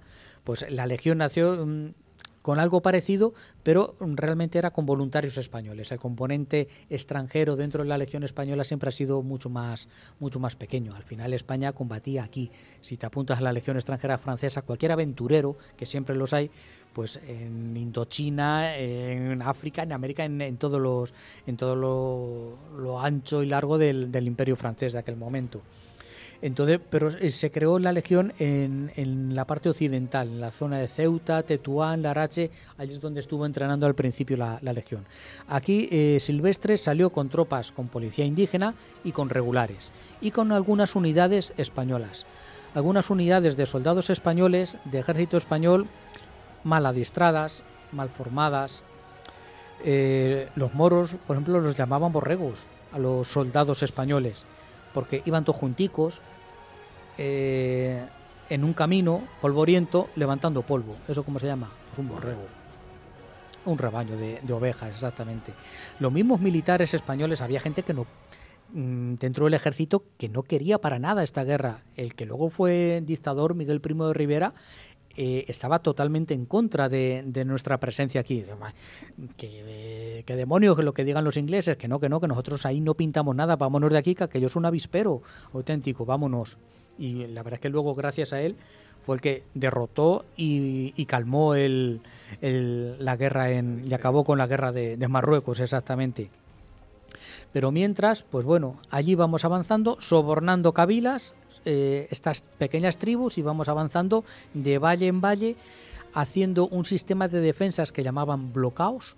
Un bloqueo es realmente son sacos terreros alrededor de una pequeña cumbre con 4 casetas, un fuerte, bueno, vamos a llamarlo fuerte, una línea de alambradas muy precario. La inmensa mayoría de las posiciones españolas, de las cuales había 135 posiciones, entre Melilla y Anual 135 posiciones donde se desperdigaban estos 20.000 hombres, es decir, ni siquiera había 20.000, 2 pedazos de divisiones gordas, no, es que estábamos desperdigados en puntos pequeñitos, donde llegaban a la cabila, le decían, mira, venga, te damos pasta, te pasas al lado español, venga, vale, ¿dónde nos ponemos nuestros soldaditos? Aquí no, en el poblado no, donde hay agua no, allí, en lo alto del cerro. Y allí nos íbamos. A ver, es una posición militarmente, siempre es más interesante estar en un alto. Controlas mucho más, ves de venir al enemigo y es de más fácil defensa. El problema es el agua. El problema es que no tienes agua, es que no había aljibes, es que no tienes un suministro porque no había suficientes mulas y el transporte era eso, en mulas con toneles de agua. O hacer una aguada, bajar a un arroyo medio seco, donde bajan 4 soldaditos totalmente indefensos, totalmente expuestos a cualquier disparo enemigo, a recoger agua, a subir, y tenían estos 135 posiciones, la directriz era agua para 4 días. En el mes de agosto en Marruecos te digo yo que con agua para 4 días eso, aguantas 3 días y medio, porque no tienes suficientemente agua. Hacer aguada era la principal fuente de bajas del ejército español, porque es que era jugarse el tipo, porque estabas, eso, venga, pues ahora bajamos al arroyo que está allí en medio de la nada, a 1 kilómetro realmente de nuestra posición, que en ese tiempo pues nos han matado. Si quieren nos matan. Muy mala organización. Ya te digo, fueron avanzando, pero este hombre, la verdad es que consiguió un avance de 100 kilómetros, porque Anual está a 100 kilómetros de Melilla, en unos meses, sin prácticamente bajas. Si esto hubiera terminado aquí, hubiera sido una acción táctica, pero espectacular, de chapó, de bandera. Y dice, ostras, esto hemos conseguido dominar la mitad del territorio aquí sin prácticamente bajas ni nada. Pero realmente aquello era un castillo de naipes que estaba a punto de caerse.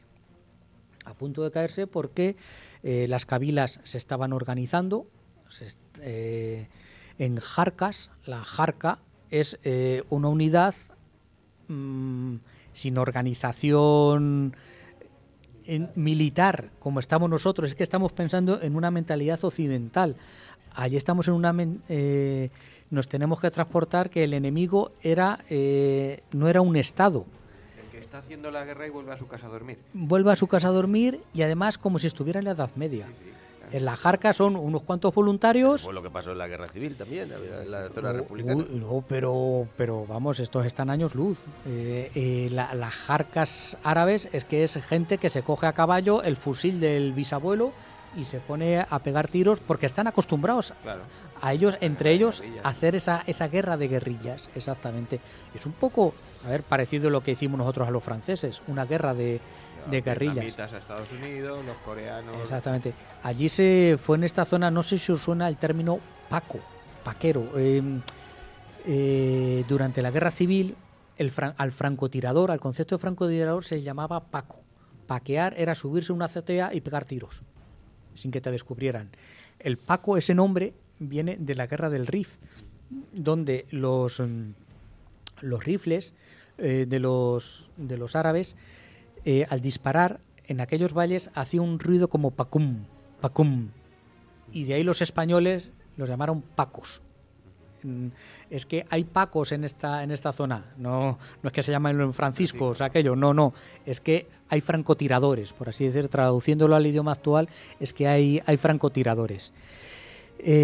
Cuando llegó Anual, nuestro Silvestre, con unos 10.000 hombres, estoy poniendo lo que es la zona de Anual vista desde un monte que se llama Abarrán, que hablaremos ahora de él.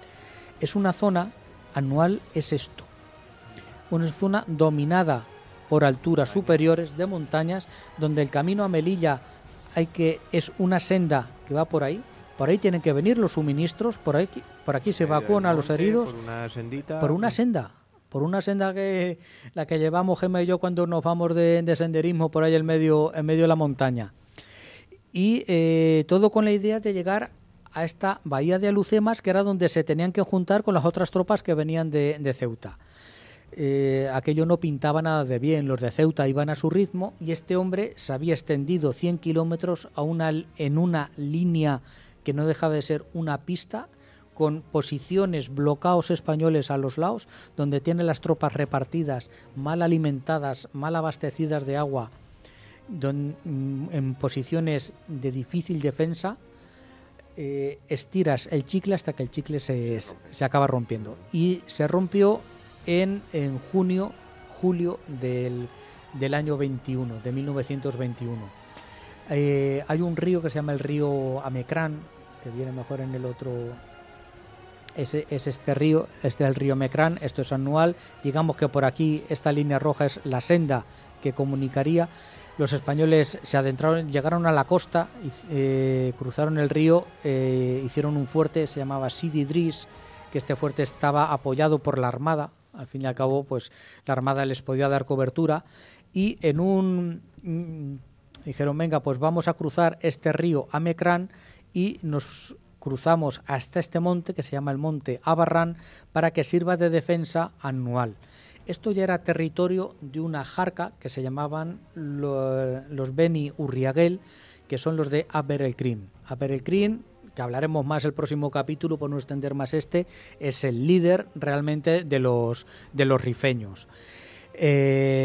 Ya les había advertido que no cruzaran este río, el río Mecrán. Silvestre dijo, coño, es que necesito ocupar esto para dar defensa anual.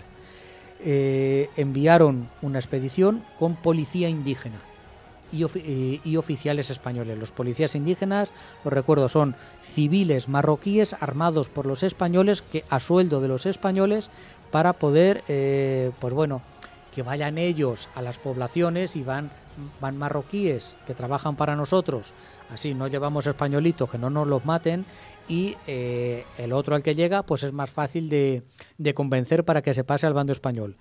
Llegan a Barrán, instalan la posición, llevan cañones, que el cañón te obliga a llevar mulas, porque no puedes transportar los cañones, te obliga a llevar más municiones más pesadas, y los cogen, se queda allí una pequeña guarnición, 100 hombres, y el resto se coge y se vuelve a Anual. Esa misma noche, Abarrán es arrasado. Una jarca que se había formado por ahí, de los Beni Urriagel, arrasa la posición. Pero arrasa la posición ya viendo lo que se nos venía encima y lo que será una constante en el resto de posiciones. La policía indígena traiciona, empieza a disparar a los españoles por la espalda, mata a sus oficiales, mata a todos los soldados españoles que se les pilla por medio y se pasa al otro bando. Entonces ya en esas posiciones no sabes, ya no es muy difícil de defender, porque es que no sabes en qué moro puedes confiar, quién es tu enemigo, quién está contigo y quién no. Desde Anual se oyen los tiros, se oyen los disparos, y al final se ve que aquello se ha parado. Puede escapar gente, huyen como pueden, aquellos 100 murieron. Sidi Idris es atacado inmediatamente, lo defiende el comandante Benítez, que hablaremos un poquito después de él. Gracias a la ayuda de la Armada, ya que este hombre pues ya estaría en sobreaviso, aguantaron el tirón, y en Anual empieza a cundir el pánico. En Anual las tropas españolas son unos 5.000 hombres, con comida y munición para 4 días. Con esto no hacemos nada. Estamos a 100 kilómetros por una senda de Melilla. A ver cómo demonios abasteces de comida y de balas, porque hacen falta muchas balas para aguantar esto. El material del ejército es penoso. En marzo, estamos hablando de junio, en marzo el gobierno había denegado una petición del ejército de comprar armamento, aunque fuese de la Primera Guerra Mundial. Estamos hablando de casi 10 años antes, para que las ametralladoras no se encasquillaran, para que fuese más moderno, un poquito, para tener mejores fusiles, un poquito. Pues lo habían denegado porque el país pues no estaba para esos dispendios. Pues si no estás para dispendios, ¿para qué te metes aquí? ¿Sabes? Entonces, esta es la visión desde Monte a Barran. Es la primera derrota, es la menos conocida, pero es la primera derrota. Aquí es donde empieza realmente el desastre de Annual. Esto es Annual, esto es el campamento español de Annual. Se crea otra fortificación aquí, Igueriben, se crea aquí para defender a Barran, para defender a Annual por uno de los lados. Toman esta posición, pero dejan todo esto que pone el número 2, esto se llama las lomas de los árboles, que no hay ni un árbol, pero es una posición clave estratégica militar para el camino a Igueriben, para pasar por ahí. Es que las jarcas no se quedaban quietas, los rebeldes no se quedaban quietos esperando a que nosotros avanzáramos. Para abastecer Igueriben había que pasar por aquí, por debajo de las lomas de los árboles. Subían los españoles, los echaban a los árabes, a los marroquíes, se iban por la noche volvían a subir y lo volvían a tomar. Igueriben el día 10 y 14 es cercado. 10 y 14. El 14, que iba a decir 17, pero no, me había equivocado. El día 14 de julio se cerca esta posición, Igueriben. 300 hombres, más o menos lo que hay ahí. Se coge, son cercados y se intenta enviar expediciones, columnas de esos 5.000 hombres. Se coge al regimiento Ceriñola, a los regulares, a la policía indígena y los envían para salvar a la gente de Igueriben. El medio de comunicación, no hay radios. Lo que había eran un heliógrafo que es por señales luminosas por el sol, con reflejos con espejos, una especie de código Morse que le va diciendo, oye, que estamos sin agua, oye, que los tenemos encima, oye, ¿qué tal? Los otros dicen, coño, es que son nuestros compañeros, es que habrá que salvarles. Otros militares dicen, oye, si nos retiramos, a esos los sacrificamos, pero a los 5.000 los salvamos. Estamos a tiempo de retirarnos. Ahora que están cebados con estos, vamos a retirarnos. El honor o una mala decisión, o para otros es buena, es que es muy complicado. Escuchas en distintas versiones y es difícil. Hace de enviar columnas con lo mejor de estas tropas que hay aquí en Annual, columnas para salvar Igueriben. Solamente una columna pudo entrar. El resto fueron todas rechazadas. Los oficiales a punta de pistola, la policía indígena traicionándoles, matándoles por la espalda, pasándose al enemigo. No había forma de llegar, porque los soldados españoles no estaban preparados para esa guerra. Y la policía indígena, que era la mayoría, se pasaba al enemigo. Los regulares no pudieron, lo intentaron, pero no pudieron. Solamente unos pudieron, una parte de una columna pudo entrar con agua. Lo único que hizo fue alargar la agonía. El día 17, 3 días después, se le acaba el agua a Igueriben. Los bombardean, han tomado los cañones de Abarrán y los bombardean. Y, pero demonios, pues si estos no son de la Edad Media, si no nos acabas de decir que estos hombres vienen de la Edad Media, ¿cómo saben manejar un cañón?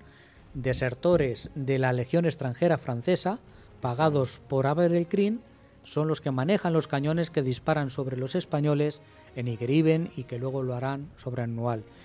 El último convoy puede entrar el día 19 y el día 19 hay unas palabras en un último comunicado del comandante Benítez. Se habían bebido la tinta, se habían bebido la tinta que llevaban para escribir. Se habían bebido su orina, se habían bebido la sangre de las mulas, no tenían dónde refugiarse del sol. Estamos hablando de 19 de julio en Marruecos. Se estaban volviendo locos y el comandante Benítez, en un comunicado, les dice a sus compañeros de Annual: Te pongo la música esta. Espera un poquito.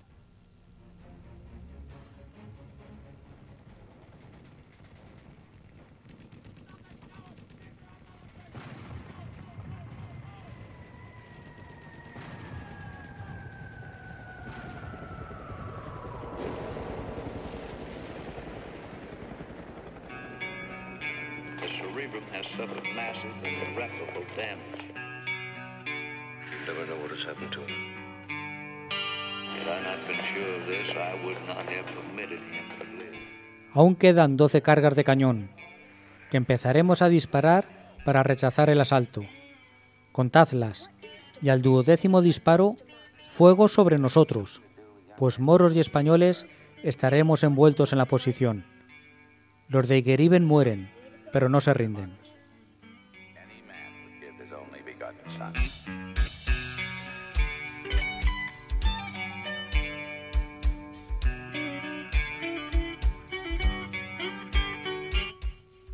Este es el final de la posición de Igueriben. Es un hito dentro de la historia del ejército español. Se salvaron muy pocos. El comandante Benítez dio la orden final de sálvese quien pueda. Aquí no se rindieron, no intentó negociar ni que le perdonaran la vida ni nada. La mayoría de los oficiales se pegaron un tiro. Los regulares que estaban dentro se pegaron un tiro porque sabían lo que le iban a hacer sus paisanos cuando les cogieran, porque ellos eran unos traidores a efectos de los marroquíes. Se pudo salvar algo de gente que llegó al campamento de Anual. Muy pocos. En Anual el general Silvestre entra en shock, parece enajenado y toma la peor decisión, que es ordenar la retirada inmediata a las 5 de la mañana sin comunicárselo a los soldados siquiera. Está fuera de sí. No sabe afrontar una decisión de ese tipo. Una retirada es el movimiento más peligroso para un ejército, porque vas avanzando hacia atrás, te tienes que defender por los lados de la gente que te ataca por delante. Es muy difícil hacer una retirada ordenada y que no se convierta en lo que se convirtió, una auténtica desbandada, de una auténtica masacre. Vamos a dejar aquí este episodio. Saliendo de Anual a las 5 de la mañana no se encontraba el cuerpo del general Silvestre. Hay varios testimonios, unos dicen que se pegó un tiro, otros dicen que murió luchando defendiendo la retaguardia de esa columna, que en media hora 5.000 hombres dejaron un campamento abandonando todo lo que había allí, municiones, agua, suministros, abandonando heridos, abandonando todo como se pudiera en una huida hacia ninguna parte, como veremos en el siguiente programa. Keeps on living.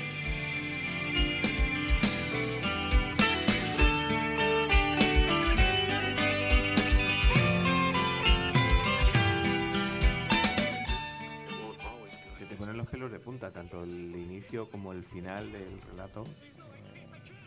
Te da pie a pensar que se pasó, pero muy mal. Estos de Alberraquín no hacían prisioneros, ¿no? Sí. Sí hacían prisioneros. Luego los hicieron para cobrar rescate. Sí. Pero esto es el principio. Seguimos. Esto está empezando. Esto está empezando. El desastre está empezando. Acaba de empezar nada más. Seguiremos más adelante.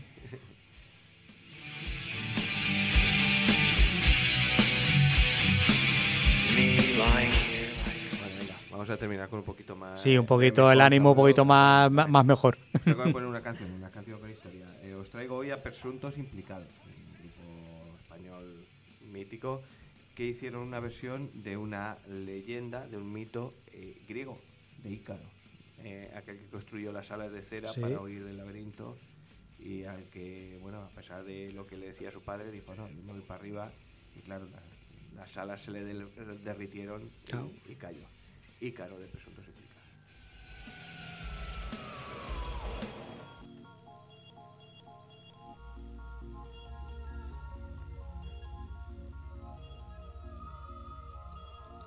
Ícaro, como un pequeño dios, desafiando al sol.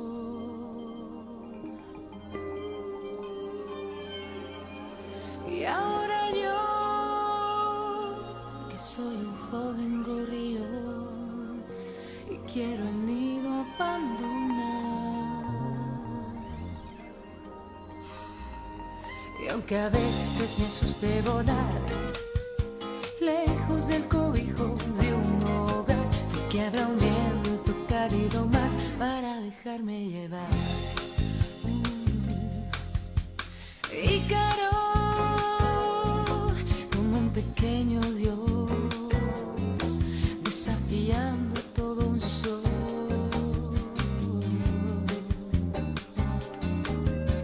Y se marchó tan alto como un vendaval, tan lejos como una canción. Más envidioso el sol le abrazó, derritiendo en cera su valor. Y aunque le fue advertida la lección, Ícaro se derrumbó. Se derrumbó. Ícaro se derrumbó. Sí. Bueno, pues este es el mito de Ícaro. Ayúdalo. Hay otra canción del mito de Ícaro, Pacheco, De lo vuestro. The Fly of the Icarus, el de Iron Maiden. Ícaro de Iron Pues, Maiden. hombre, Claro, hombre. es que estoy ahora El vuelo de Ícaro de Iron Maiden pensando también. en lo que me has contado. Estás en Marruecos todavía. Bueno, pero muchas veces, igual que hay muchos mitos, muchas leyendas que se repiten y que así. Esto es mitología La griega. música. Y personalmente que me gusta mucho Presuntos Implicados. Pues, Ujú. es bonita y elegante. Bueno, que tenéis pensado ya para la semana que viene. Hemos pensado algo para. ¿Vas a venir ya en plan como esta semana que lo hemos hecho muy bien? No sé, a ver Tenemos por dónde que me llamar da. a Gemma otra vez. Tenemos que llamar a Gemma. Habrá que llamar a Gemma. Bueno, te doy un minuto que te lo pienses, ¿vale? Venga, vale. Así que venga, voy a poner a Siniestro Total, nos vamos despidiendo y te lo piensas a ver qué vamos a hacer.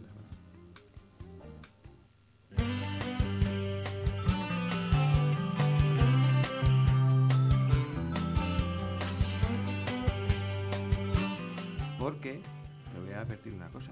He estado investigando. Dentro de eso que me gusta a mí investigar sobre la historia local. ¿Tú sabes cómo se llama la calle que va desde la Cruz de los Caídos hasta el Coso? Calle Ah, Juan Cano. La calle Juan Cano. Y se llamará Juan Cano por algo, ¿no? Juan Sebastián Elcano. No, Porque pues, hubo alguien que se llamaba Juan Sí, Cano. Juan Cano, Voy claro. a contar la historia de Juan Cano. ¿Quién era? Pero es que hay otra calle, que era de aquí del pueblo. claro, evidentemente, he vivido aquí.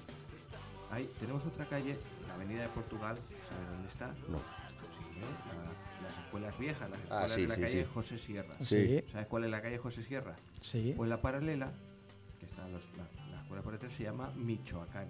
Ujú. Y Michoacán es, como os imagináis, un estado mexicano. Ese no nació en el pueblo, no. Es un estado mexicano. Bueno, pues en teoría tenemos una calle que se llama Michoacán porque Juan Cano fue obispo de Michoacán. Pues no es así. Hay un craso error ahí. Un craso error, efectivamente. Y lo he descubierto. Y Bien. os lo voy a contar. Estás Voy a contar hecho- la historia Te de has los... hecho un tío. Nos está machacando la historia de Santa Cruz. Si Sí. te das cuenta, está empeñado. Os voy a contar la historia de los canos que vinieron aquí, que son una... Tienes que escribir un libro de esto. y tener un hijo y subir a un cerro y ladrar. Y No, ya has cuántas tenido dos, cosas. con eso ya has has tenido cubierto. Esto ya no tiene nada que ver. Pero tú escribes el libro y nos pones el nombre a este y a mí. Así. Por ejemplo. El libro escrito por No me cuentes historia. Ahí Ay, está. ay. Ya no tengo necesidad, ya tengo 5 libros. Ya, ¿para qué quiero Pues otro más, el sexto. Bueno, a lo que voy, que os voy a contar la historia de los canos, de cómo llegaron a nuestra zona, Tarancón, Ujú. a las zonas adyacentes y aquí en Santa Cruz de la Zarza, que fueron importantes porque tenemos la calle Juan Cano. Y además los errores que hemos cometido con los canos, porque fueron muchos y se llamaban todos igual, y uno de ellos. Así que yo os prometo contaros la historia de los canos en el próximo episodio. Muy bien. ¿qué decimos? Don Joaquín, ¿lo tiene usted claro? Ahora, que estás haciendo la... Yo sí, yo los especiales, esto además me gusta alternarlos, entonces voy a meter un programa, nos vamos a ir de excursión a Toledo, que fuimos antes de la pandemia al Hospital de Tavera. Ay, qué chulo. Sitio menos conocido, al estar más extramuros, más allá de la Puerta Bisagra, pero que la verdad muy recomendable y contamos un poquito la historia del Lo hospital. abren para el día de la ciudad del patrimonio. lo abren Exactamente, para- sí, sí, sí. Está muy chulo, ¿no? Es buena visita. Se lo está pensando porque no tiene nada preparado. O sea, pero nada. Pero nada, lo que viene a ser nada. Si quieres puedes reconocer claramente. No tengo nada. Ya lo Dilo, conozco. dilo a No las tengo, ondas. no tengo nada. no Dilo tengo al nada, mundo, no dilo tengo al nada, mundo. No tengo nada, pero voy a hablar. Es un reto, cuidado, cuidado que es un compromiso aquí. Con el, pensando que lo puedes cambiar durante la semana, vas a hablar de... Almanzor. Vale, venga. Con el tambor. Sí. El de tambor. ¿De Almanzor? Ah, vale. Ah, iba a decir. Calatañazor. Viajas en el tiempo y esas cosas. Yo tengo Sí. fotos también, porque fui allí y estuve comiendo ahí, que es un paté, vino, queso, chorizo. En tareas pendientes lo tenemos nosotros. Eso. Con Almanzor, venga. Pues vale. Muy bien. Pues nos vemos en el próximo La programa semana de que viene Muy más, bien. señores. La semana que viene más, don Joaquín. Rafael, Juan Carlos, Bueno, Emma, adiós, calladita. Antonio. Encantada de estar hoy de oyente. Pues nos vemos el próximo día. Venga. Adiós a Venga, todos. hasta luego. Adiós.